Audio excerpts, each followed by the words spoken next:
your ears, boy. It's what you hard at the ice out the neck. It's what you hard at the ice out the neck. When I'm in my zone, bitch, I get my respect. Call me bumping Justin. Hello, everybody, and welcome to another edition of Texas Sports World. We are your hosts. That's Isaac. I'm Ethan, and we don't really know what this is going to be today. We're kind of flying by the seat of our butt, or however the saying You goes. don't even know what the saying is. You're out of there. I don't even know. Listen, man, it's been a morning and an evening and a week. So, we're kind of getting by with the flyby. Anyways, how are you doing? That's also not fun. So I'm doing good, man. You're doing all right? After this, I'm going to go get some tacos. So Hell yeah. We're here to talk everything. Everything. Everything. We're here to talk about every fucking thing. Everything, everywhere, all at once, right? Isn't that what I said? Isn't that what we said? Do me a favor. Can you show them how you feel right now? How do I look at my eyes? No. What you did earlier. What you did about 34 seconds ago. What did I do about 34 seconds ago? Yeah, all right, never mind. I don't know. What remind me. I got suspicious kind of suspect hand to mouth motion. Oh no, God no, I'm not finna do that on the podcast. Are you crazy? Crazy?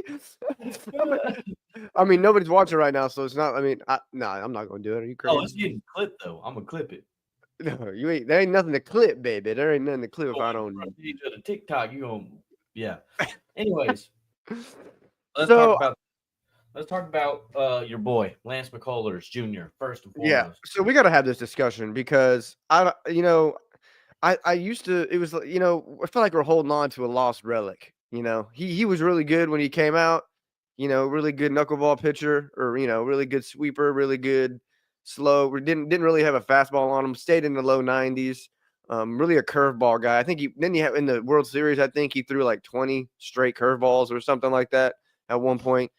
He's really effective with that, but for whatever reason, man, he just A, can't stay healthy, and B, just is getting shelled recently, and he came out yesterday and was like, it feels like, I think he said like the NL is his daddy right now. I don't know if that was made up and I just saw it, but basically, he hasn't pitched very well against, certain teams, and it's kind of getting a little bit old, if you ask me. Yeah, I was on Twitter yesterday after the game. First and foremost, this is what I found interesting. This is his second 7-run inning game in like a month. Yeah, that's 7 not innings is a lot. That's a lot. That's a lot of runs in one inning. But I will say this: for everybody calling for Lance McCullers' head and saying that he needs to go or I get where you're coming from. But at the same time, let's not act like the guy didn't just miss damn near 3 years of baseball, almost like two-ish years of baseball. He's still in rehab mode. He wasn't even 100% when he first came out to pitch. His first. I hear you, but my problem with that is then that's on the organization as a whole. There's no reason he should have been pitching big league innings if he wasn't at 100%. Oh, we know what Lance McCullers is and what he can be, right? And Sure. Here's my thing. You play 162 games for a reason. You're Right. going to have 30, 40 bad games, right? Sure. Probably even more than that. So Lance McCullers going out there and getting shelled up, like, yes, it's annoying and frustrating, but that was also coming off of a sweep series. So, like, he needs the MLB, the live ABs against other teams. Like, yeah, like he did good whenever he was playing in Corpus Christi when he was in the minors. He was pitching fine before he made his return.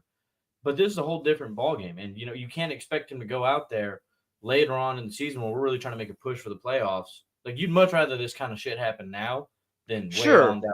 Sure, but then you got like Gusto, you got guys that we didn't even know were even that sound like made up people, because Spencer Arrighetti goes down, Javier goes down, the list goes on. There's like 5 of them. I watched a video yesterday. I was like, oh my God, you're right. All these pitchers aren't pitching for Atlanta. Yeah, go ahead and get that. Go ahead and get that zip tie out the. You hold weren't on, supposed to be able to see that. say hello, Percy. Get out of here, Percy. Fucking cat. So, you got guys that are coming up out the minors for us and just playing spot games and pitching very well. And at what point, like my whole thing is like maybe. Oh, I'm gonna get pissed.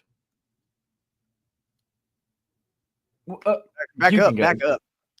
Maybe have Lance come out the bullpen for a couple weeks. Just I don't disagree with that. give him I like think 2 or 3 innings at a time where he can kind of get his, because when you throw him out there, because the whole point of having a starting pitcher is you want to get him at least 6 and 7 innings, maybe 7's pushing it, but 6 innings you kind of want to get, that way you got your you got a reliever come in, a middle reliever, and a closer, right? That's kind of the setup that you would like to have. Keeps the innings down, and also you get players in there that can finish a game out, like Josh Hader. I think he's 22 for 22 this year in closing opportunities or something along those lines. That you want to get that guy in there at the back end of the, like yesterday they had Gusto come in and try to finish out the game, but they did it way too late. I'll get him in a minute, but they did it way too late. What's your cat's name? June? What? No, that's Percy. Percy. Percival. He can't hear you. No, he's probably hungry. Is really what, because I haven't fed them yet. I was supposed to feed him. Also, I feel you, Percy. Yeah. So I mean, I don't know. It feels like this Lance McCullers thing. Maybe we just need to put it to rest, or send him to the bullpen. Here's my thing. Josh Hader, I would say, has been pitching pretty well this year. Yeah, I would agree. Yeah, no, he's pitched very well. So, but my thing is, this time last year, when he first signed up with us, what?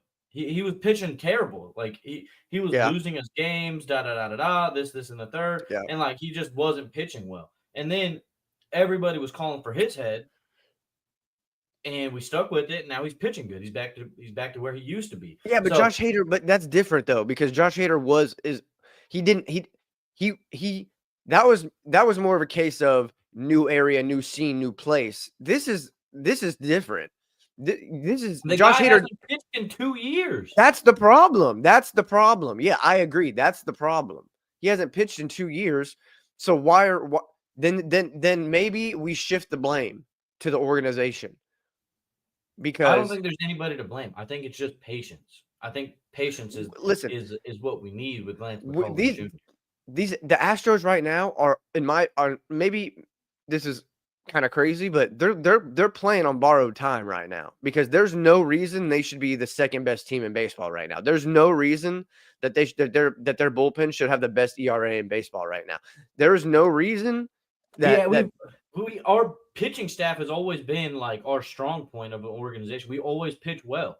We all of our guys that bat well are injured. I mean, and the guys that we do have, they're batting well. Our pitchers are pitching well. I mean, Pena's out today, so that's another thing. Is like, and we're just injured, bro. We're just injured. Like, we're so injured. Jordan hasn't played. Injury prone. Yeah, Jordan hasn't played in months. It feels like. Because everybody's. I saw somebody say the Astros need to go out and trade for a big left-handed bat. His name's Jordan Alvarez, and he's already on the roster. That's what I'm saying. We just got to be patient. I think we're first in our division. We're second in baseball, I think. So like, we I get it. Games to lose. That's how I feel. That's how I look at it. We have games to lose. Sure. Throw Lance McCullers out there. I'd much rather Lance McCullers not win another game and give up 13 runs every time he pitches for the next 4 months, and then turn it on come playoff time. Personally, I don't know, man. It feels like at any moment now, at any given moment, the Astros could fall off the wagon and then end up like I'm hesitant to buy into the the Astros are good again thing. I'm hesitant because How? We're winning games. I know. I hear you. But Phillies.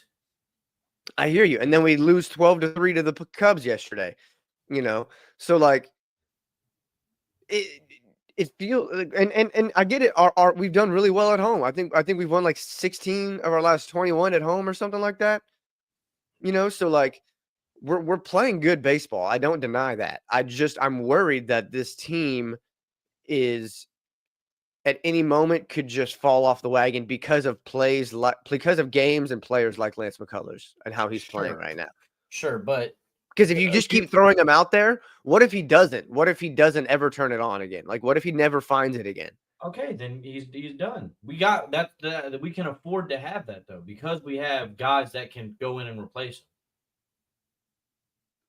Maybe you're right. Once our guys get back healthy, we can go. But then you got guys like, we still have Framer. We still dude. I forgot his name. I just had it and I forgot it. The Diesel. What's his name? Hunter Brown. Dude, Hunter Brown. Hunter Brown's gonna. If he doesn't win a Cy Young this year, the baseball is rigged because he's got the lowest ERA in baseball. Yeah. He has over 10 Ks per 9. Like he won me $22 the other day. The other day. Yeah. Off a $5 bet, baby. Hey yo, baby. Because hey, Hunter Brown's. I've been vouching for Hunter Brown since like 3 years ago. Yeah, I agree. And he's finally getting going, and he's looking like the best pitcher in baseball right now. Yeah, he's really the only reason we are kind of where we're at right now. If you really want to get down to brass tacks, he's really like kept our bullpen upright. Now, on top of Gusto and on top of all the other guys that have come out of nowhere. These names I can't even think of them because they feel like auto-generated names in a video game. Like AI characters? Yeah, like AI characters. So like, this is still a good baseball team. And I think when we get healthy, the scary thing is like, if and when we get healthy, there's not a team in baseball that can beat us. I truly firmly believe that. I definitely. That the question is when are we going to get healthy and how long can we sustain this heater that we're on with the injuries, because the Astros are the type of team where they've built the culture of winning in such a way where they can shuffle it. Like last year, you lose Tucker, you lose Presley, you lose. I know I'm missing somebody. You lose a lot of every year. It feels like you're rotating players out. Like we don't have. Outside of Hunter Brown, there's and obviously you got Altuve, who's just a lifelong Astro, and that's awesome.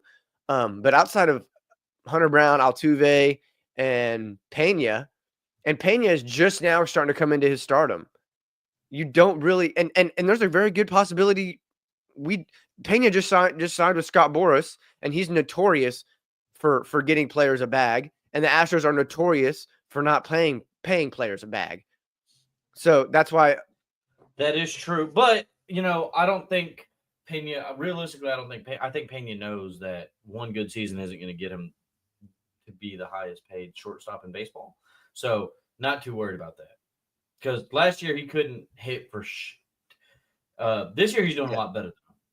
Yeah. I think I saw some numbers where he's changed up his batting stance, and he's getting ahead of the ball instead of getting behind it. He's getting a lot. And we got guys like Cam Smith now on the roster. Cam Smith is a welcome surprise because he struggled a little bit coming out, but he's found his way. I definitely think trading Presley and Tucker for Cam Smith, Isak Paredes, and wasn't Isak in that trade? No. Yeah. Yes. No. And I think he was free agent signing. Maybe he was. Or Christian Walker was a free agent signing. They were both I think. I'm pretty sure Cam Paredes. Smith was the only Cam Smith. I don't know. I just saw it yesterday. I just saw it, but I can't remember it right now. My brain is foggy. I don't know. I think like I said, I think this Astros team is definitely still poised to make a deep run when we get healthy again. It's just a matter of when that is and how long are we going to be able to sustain Lance McCullers' bad outings. If the strategy is to just let him work it out and figure it out, fine. But how long do we sit and let that happen? I think he has the year at least. I mean, we're halfway through, so he's gonna get at least probably. The good news is he cannot physically get worse. Yeah. I mean, I think he's going to get at least 10 more starts before the end of the year. Hopefully, if he stays healthy, And I wouldn't be mad at him in a bullpen situation or like I think that's where relief pitcher situation. I wouldn't be mad at that either.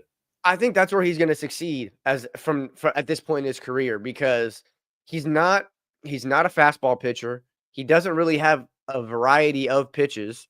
So once guys lock in on his slow speed pitches, off speed pitches, that what happened yesterday happens. Guys just start knocking them. That's kind of what you're not blowing anything by him. But we're saying that, but Ronel Blanco, who's supposed to be our new up and coming guy, he's had some pretty ugly outings as well, and he's not really a fastball pitcher. He's a changeup guy, and when teams were able to get on that, he was up to 80 pitches in the second inning, got yanked in the third. So we can't act like bad games don't happen to everybody. Hunter Brown at the beginning of the season gave up 4 or 5 runs in 4 innings or 3 innings. Something crazy. He played like shit for the first 2 games that he went out there. It was bad. So yes, I get it.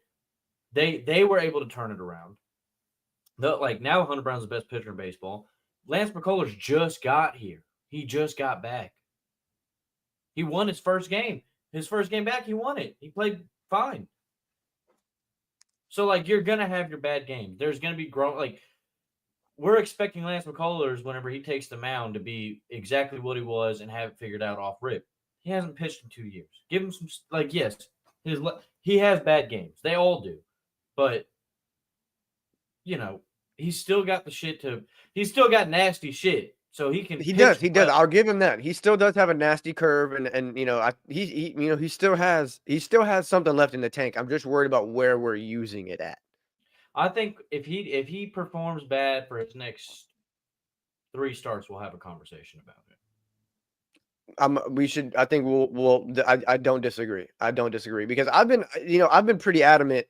I mean, not on the pod but in our conversations, I don't know if Lance has got it like that anymore. But maybe you're right. Maybe he just needs a little bit of time to get his feet under him again.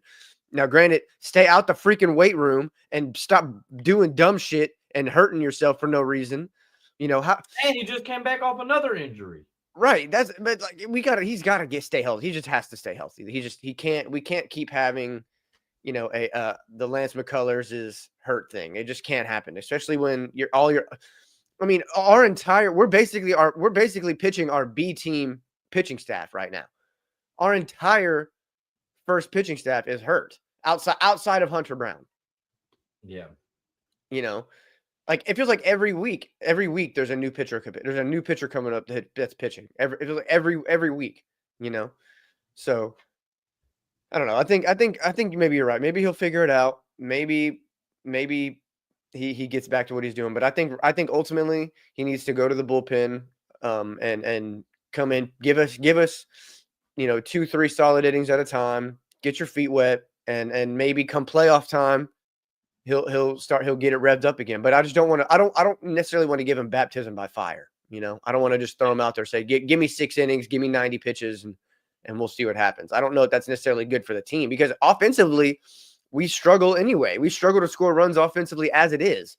So when a starting pitcher gives up 5, 6, 7 runs, that's hard for us to overcome right now. Our strong point is the fact that if our pitchers keep the runs at 1 or 2 or 3, then we have a chance to score runs offensively. Outside of that, we're hard. A defensive, low scoring, grinded out baseball team. Kind of like in baseball, kind of like our basketball team, kind of like our football team. All of these Houston teams are injury prone and defensively sound. Yeah, if it's one thing about a Houston team, we gonna play defense, okay? We gonna be injured, and we gonna be injured, but we gonna play defense. That's for sure.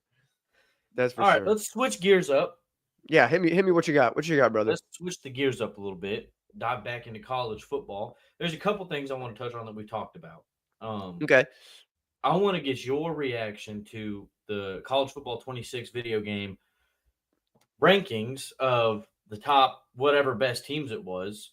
Yeah. And had Alabama as the the highest overall team. Underneath that, it was Texas, Ohio State, Oregon, all those guys. I did see something interesting. It went 89 overall, Alabama. The next like 5 teams were all 88 overalls. Are you gonna pull it up? Yeah, I'm gonna pull it up. Let's pull it up. I'm Let's gonna pull it up. pull it up because this is something I want to talk about. Let's see. So I'm not gonna pull up the graphic, but at least I have the website that has the so I think that'll be good. That'll be fine.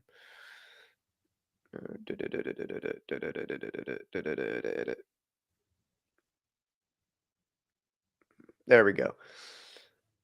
So here's the top 25 ratings for It's team crazy ratings. because the margins aren't like it's very Okay, like so this is going to have offensive and defensive ratings too, so that's cool.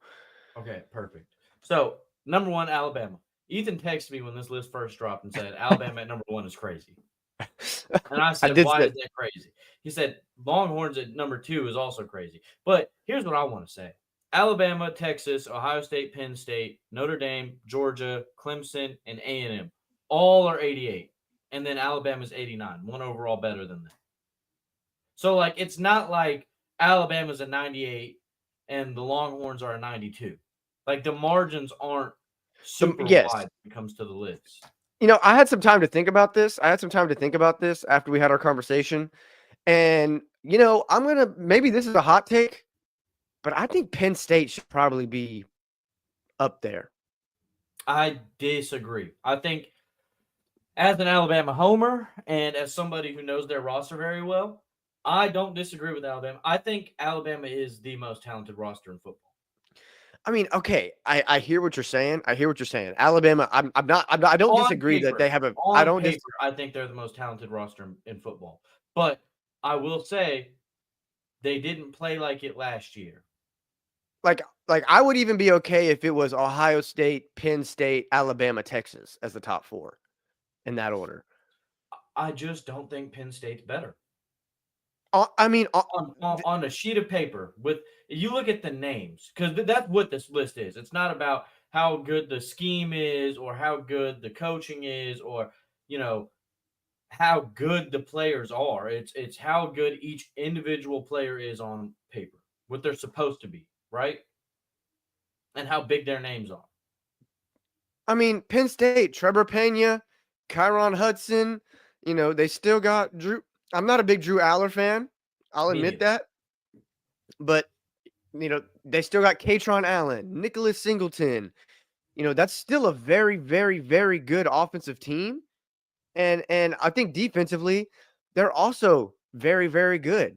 So, like, on paper, I think they could be a very good team and they could play with anybody. I think you could. But I will say this. That's why they're only 1 overall less than Alabama. Everybody else on this list, besides the top 8 teams, are all only 1 overall less than Alabama, only because it could go like that. That's what makes it good, I think, in my opinion, because those top 8 teams could go. You know, anybody could win those games.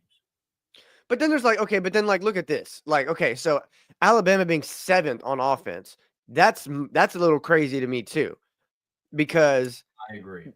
Because, you know, Alabama having a top 3 receiver room in and of itself, top 3, probably not offensive line. Top 3 offensive line. You know, you have questions at quarterback. We could all agree on that. I will say, I think Alabama being rated this low on offense, their offensive stat, is only because we don't know what Ty Simpson is. I think this is I agree. Stat right here. I think I think he's probably coming into the game at like an 84 overall. Maybe. Like low 80s. Sure, I agree. I agree that it's a Ty Simpson question. That's a Ty Simpson stat / question. if Ty Simpson was at 89, 87, I think you're talking about a 80. I think you're talking about a 9. I think you're like Eric. Like you can look me. I want you to look me dead in my eyes. Look me in my eyes and tell me that Arizona State has a better offense than Alabama. Look me in my eyes Yeah, and tell I'm me not that. buying that. Look, I'm not look buying me, that even a look little me bit. in my, look I'm me not in my buying eyes that and even tell a me little that. I'm not buying that even a little bit. Like But I will there's, say this. This is interesting because Texas, Penn State, Ohio State, and Arizona, who they're probably definitely for sure going to drop, they're all better, two overalls better than everybody else. So the first four are better than the first four are two overalls better than the top 12, which is interesting because that's a bigger margin. I don't think Arizona State is better than on offense, Clemson. better Oh than my Clemson, God, are you kidding LSU, me? or Alabama, or Notre Dame, Arizona, or Arizona, Florida. or Yo, yeah, like that's crazy. That is like I, that's crazy. I get it. I understand the whole Florida. I understand the Arizona State hype because they made a lot of big strides last year, and they get Sam Levitt back, and Sam Levitt's is going to be in the Heisman conversation at the beginning of the year because people like to just do that because when you're coming off a season, but he doesn't have Cam Scatterboon anymore. He doesn't have the offense, and I would be interested to look at. I would be interested to see. I'm gonna see if I can find it. What was Arizona State's offense? Like, I don't know how to I don't know how to do the research on it, but like, what was Arizona State's offensive output without Cam Scatterboon in the game? You'd have to do a way deeper dive than I we know, can I do. know. I don't know how to look that up or like how to do the But deep dive I or will research on that. say, without Cam Scatterbo, you will notice a massive difference in their efficiency to score the ball because they had such a dominant run game last year, and even in the Texas game, they surprised me.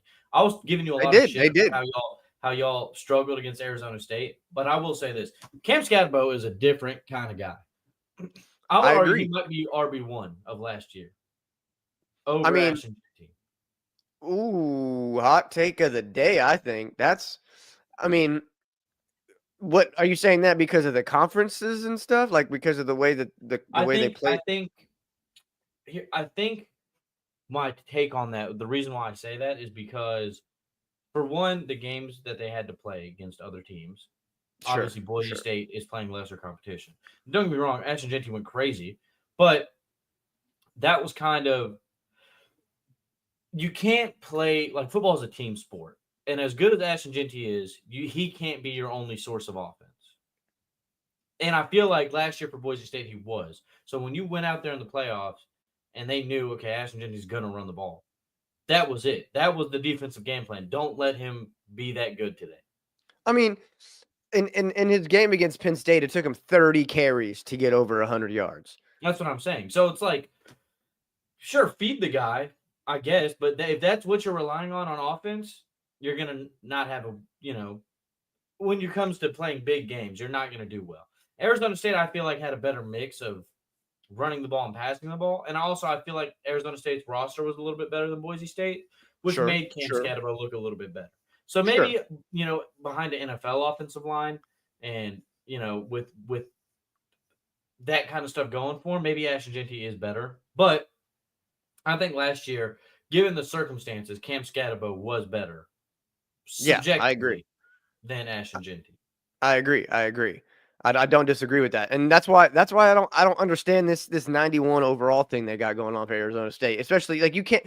There's just you can't look me in my face and tell me with your chest that Arizona State's gonna have a better offense than Clemson, who's gonna bring back Klubnik and that whole squad, and then you got LSU like you got squads that were built just better than Arizona State. And I get it. I get the hype around it, but like Clemson, LSU, Alabama, Notre Dame, Florida, you know, those four in particular.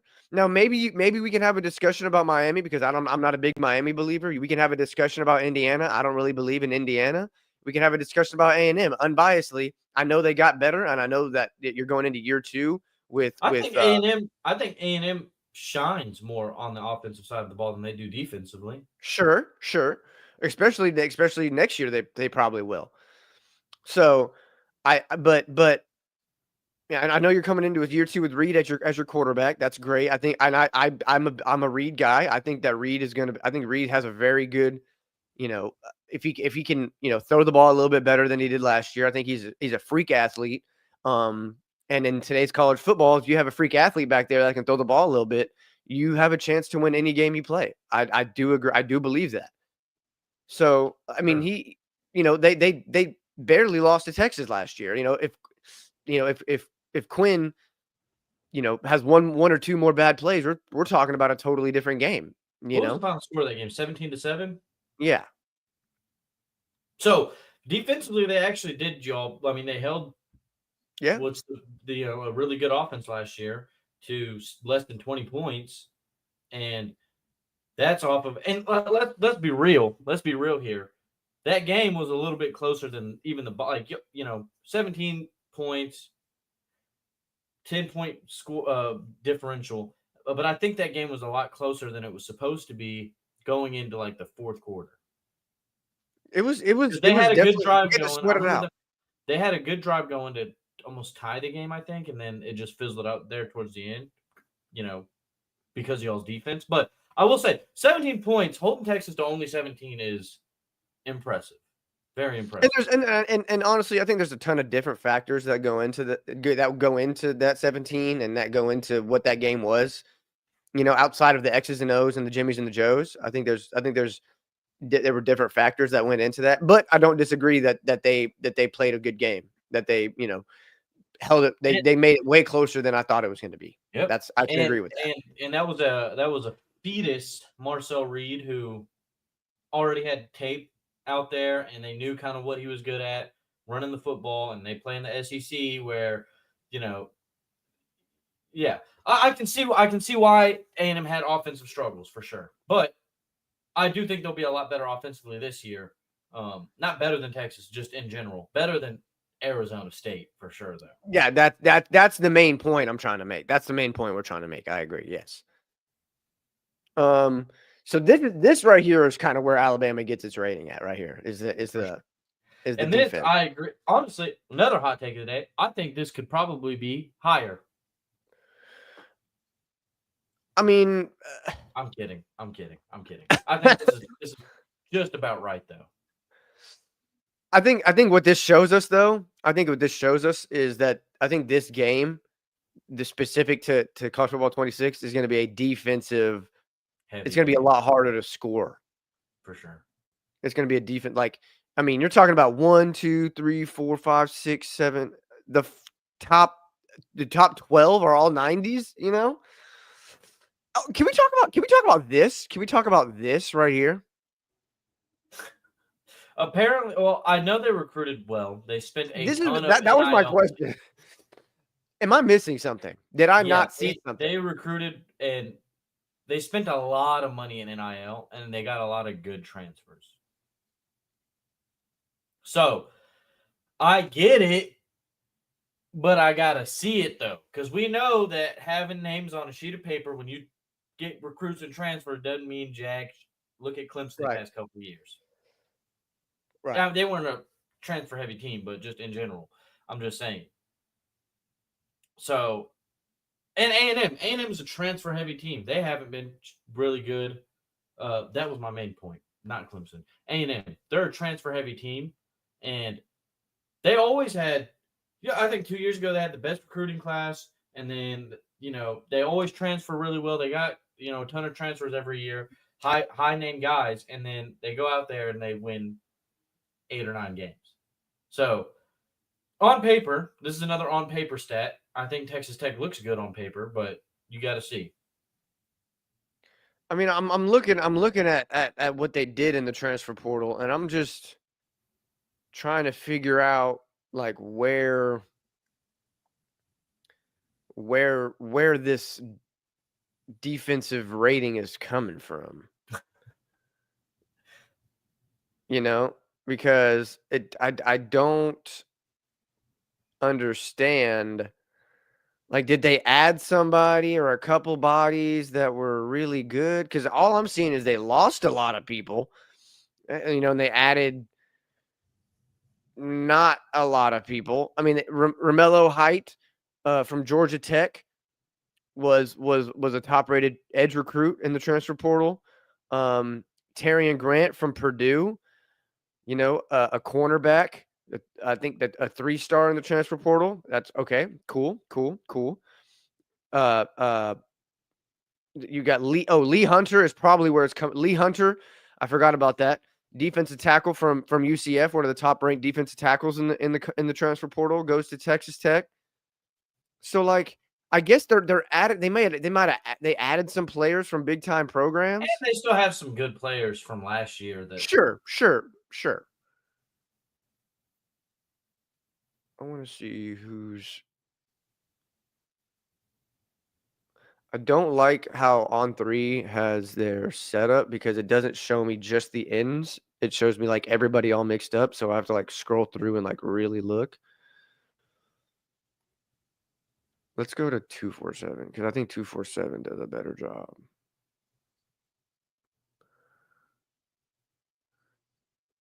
Not really, actually. Not really. It's all bad. It's all bad. I mean, they go get offensively. They did a lot better. I think they go. Micah Hudson from A&M. Now we don't know what he's going to be. He's kind of bounced around in his career here, in his career at Tech. So like, we don't really know. They've added what 4 receivers, 4 receivers, or no, sorry, yeah, 3 receivers, 3 receivers. Yeah, it's hard to read. Let's see. Offensive line. I want to go. They have it. Okay. So they added David Bailey. Oh yeah, that's okay. I see what's happening here. David Bailey from Stanford, who was one of the top-rated edges in the portal.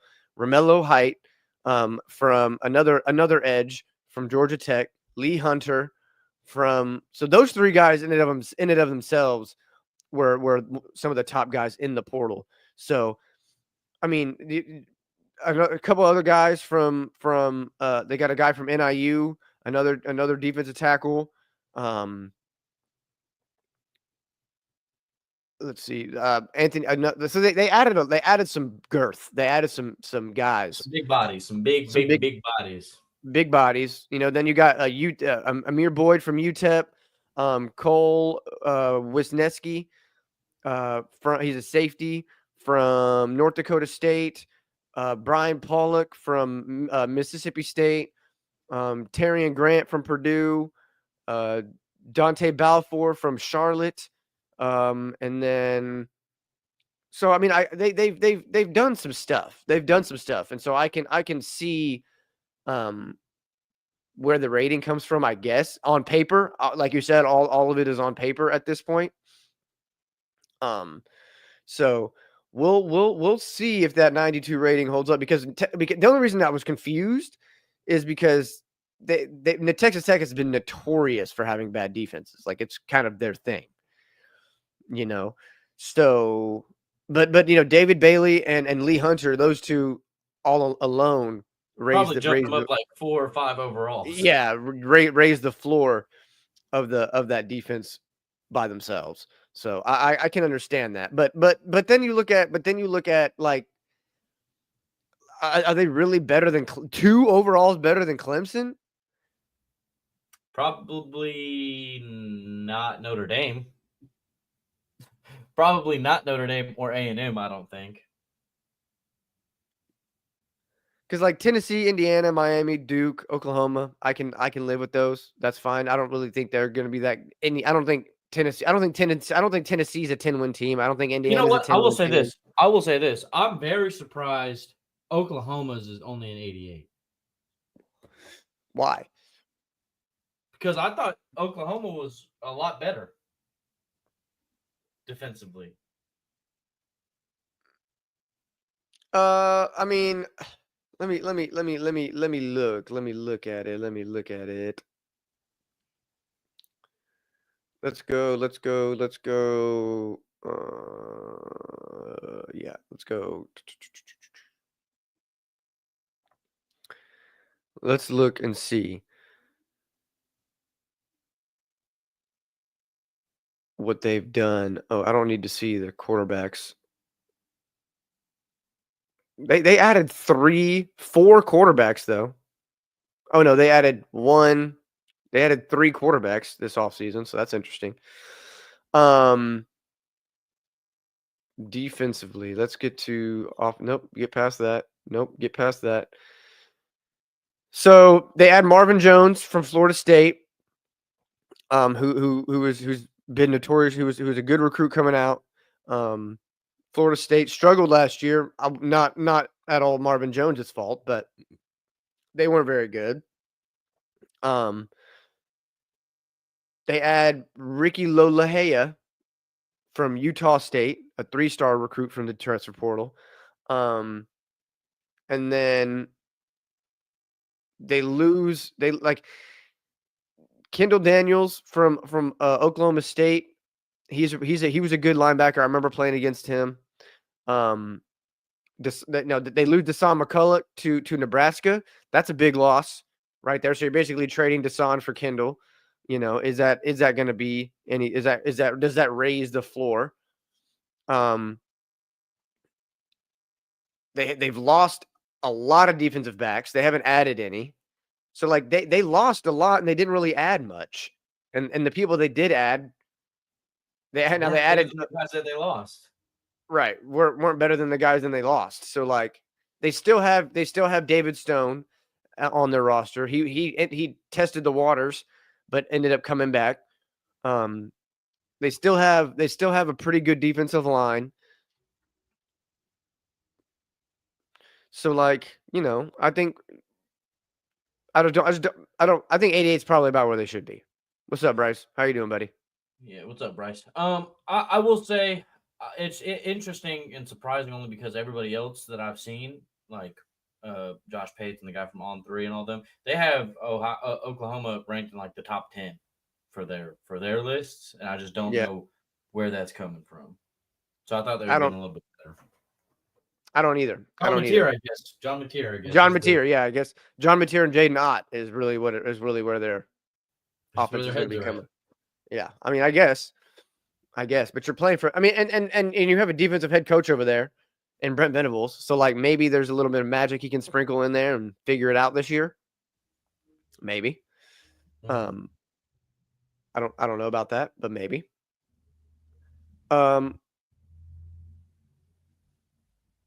Let's see. Is there anything else on here? No. Okay. So I mean, all I wanted to talk about.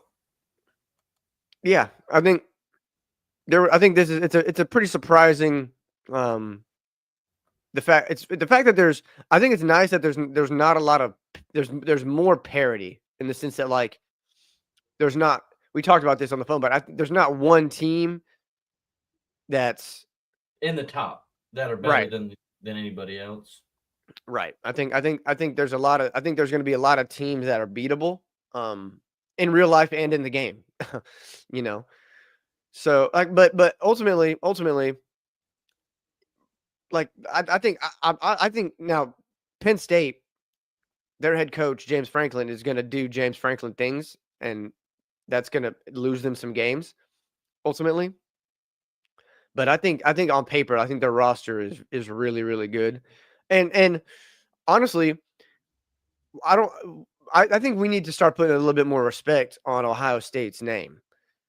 They are, I get it. They lost 2 running backs, a receiver, their quarterback, some guys on defense, but that's still Ohio State. Like I don't know why we're all of a sudden like why they're not the number 1 team the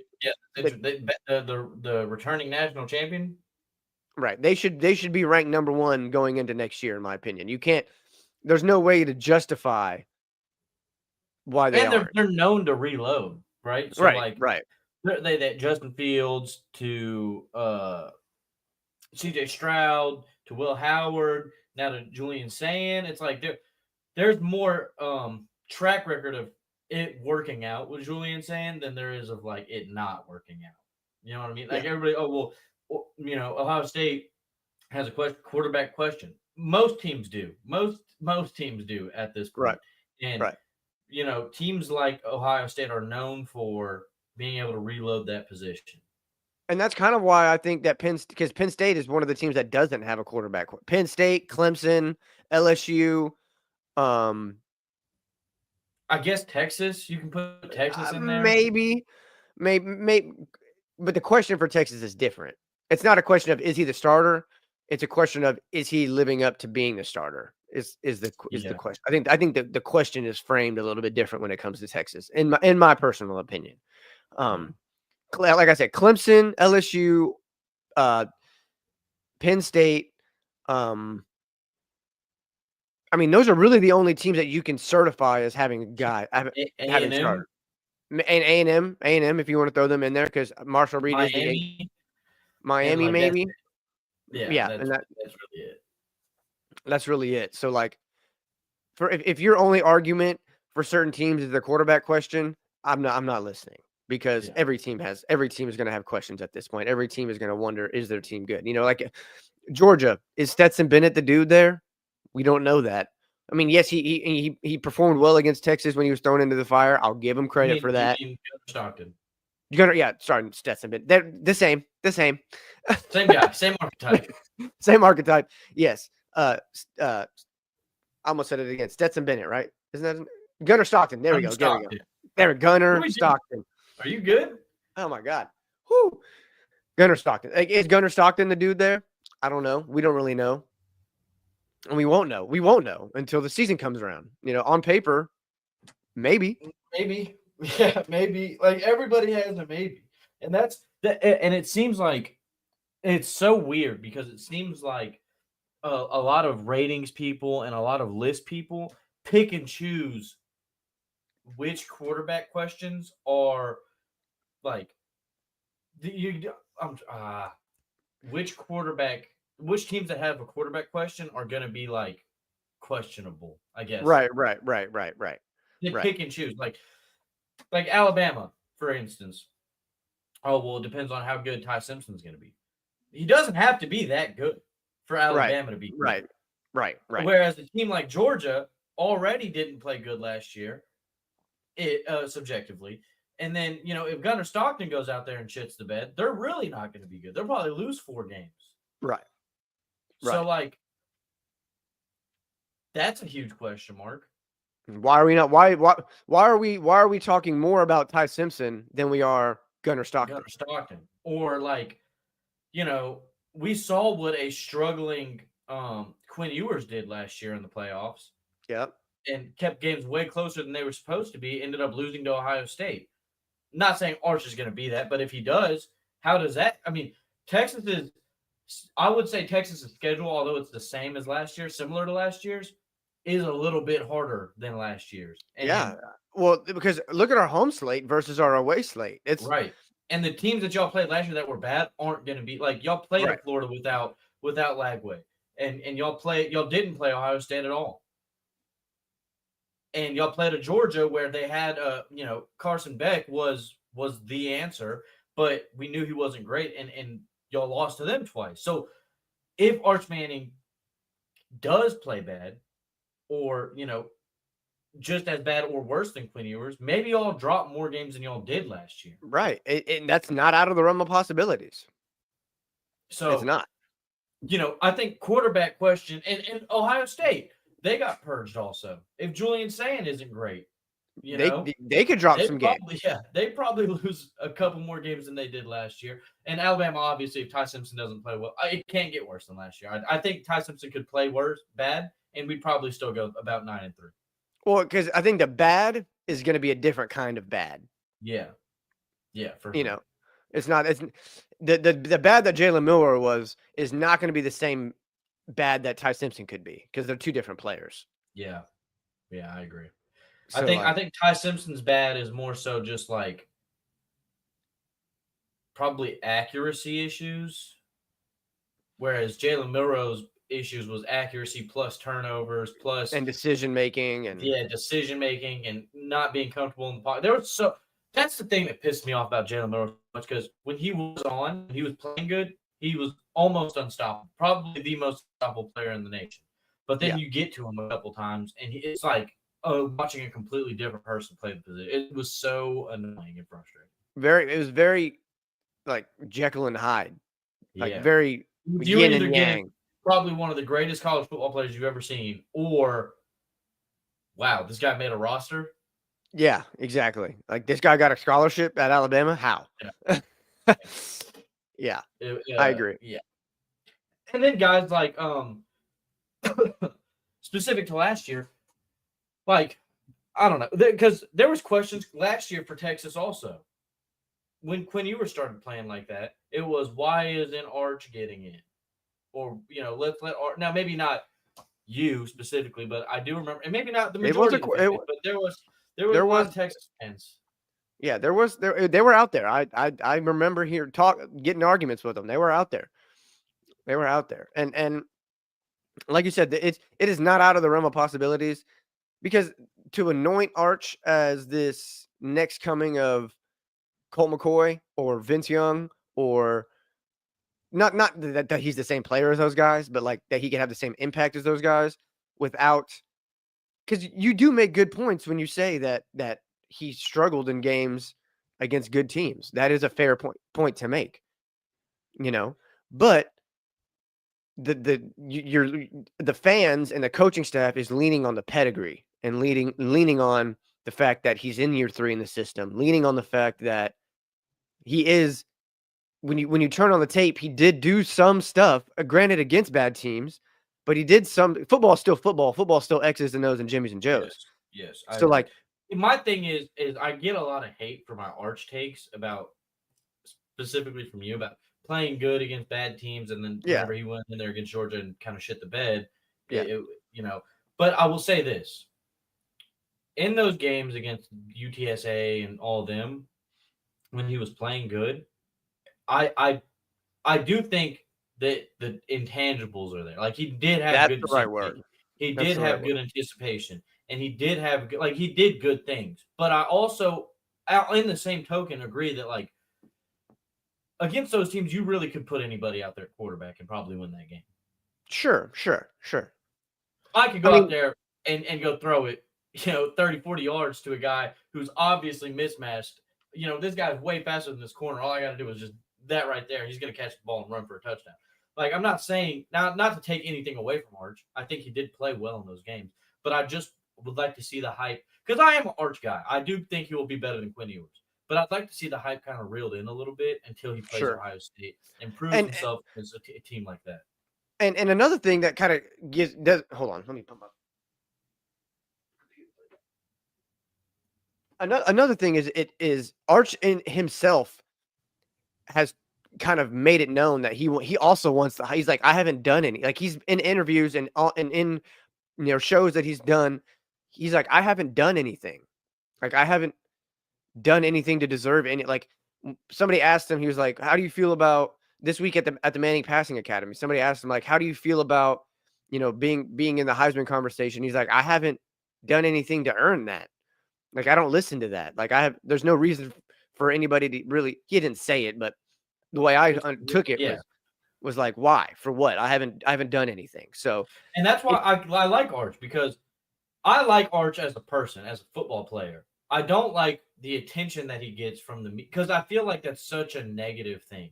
Yeah, for a player to have, and it's not a knock against Arch when I say I don't want him to have all this hype, but it's more so in favor of Arch, because that doesn't help a player. It boosts their ego, and maybe Arch is just really strong-minded and is like, it means what he says when he says he doesn't listen to it and da-da-da, but when it's everywhere and it's like you get this false sense of confidence, like, okay, the fan base is behind me, I could fuck up and nothing bad's gonna happen. I mean, you go out there and you start making bad plays and you're like, oh shit, that wasn't supposed to happen at all. I mean, he saw now he's gonna have a little bit different of an experience than Quinn did, because Arch isn't getting backed up by Tom Brady Jr. Right. So like the fans knew Arch was there when Quinn was sucking. So they were like, why not just put this guy in? You know, so he's not going to have that same experience that Quinn had, but he's going to find out real freaking fast whenever he goes out there and throws 2 interceptions and goes 17 for 28 and 1 touchdown and less than 220 yards, how fast this fan base will turn on him. Because a game like that is going to happen. One bad game, especially if it's like against Ohio State or Florida or Georgia, even if he shows out against Ohio, like college football fans are so short-minded that like, even if he goes out there and lights it up against Ohio State and lights it up against Florida and lights it up against OU, you go out there against Georgia and you play like shit, they're going to be like, oh, my God. Here we go He's again. not the answer. He's not the answer. Yeah. Right. I agree. I like I said, we agree that Arch is definitely has. I think he has a lot of talent. He has the intangibles to do the right stuff. We just got to see it. We can't anoint him without seeing it. You know, we haven't seen it yet. We saw that in the Mississippi State game. He played really well. You know, he stepped up in the pocket, made a lot of good throws. You know, did put a lot of balls right on the money. UTSA, he rips off that really long run. Great. I need you to see you do those things against Georgia, against Florida, against OU, against A&M, against Arkansas, against. Because at the end of the day, yes, those regular season games are important. You know, you have to go at least. You cannot lose more than 2 games, maybe even 3. But you're like the caliber of teams that you face when it comes playoff time is so much different because everybody's so like they're all good. So you don't get to play good one game and then play bad the next game against Mercer and still win that game. Like come playoff time, you got to be on your P's and Q's. It's one after the other, after the other. Right. And you know, unfortunately for you guys, y'all don't have the way y'all's schedule is set up. Y'all don't have back-to-back or like even back-to-back games that are like maybe Florida and OU would be like your 2 games that are tough back-to-back, but I'm not confident that OU is going to beat you and Florida. Yeah, we know how I feel about OU. I got a lot of shit for that already once this offseason. So, and probably more come game time. Oh yeah, once. Listen, because I think we'll. Yeah. All right. Well, was there anything else you wanted to touch on today? I want to go get food. Yeah, me too, brother. All right. Well, if you tuned in, I appreciate it. Make sure to like, comment, subscribe. If you watch this later, let us know what you think. And I guess we'll see you guys around. Y'all have a good rest of y'all's weekend and be safe. I ain't with that beefing on the neck. Tell me what's next. Tell me what's next. I can't listen to the hype. Wanna know that you've been mixed with lies. Love you like your favorite cocktail.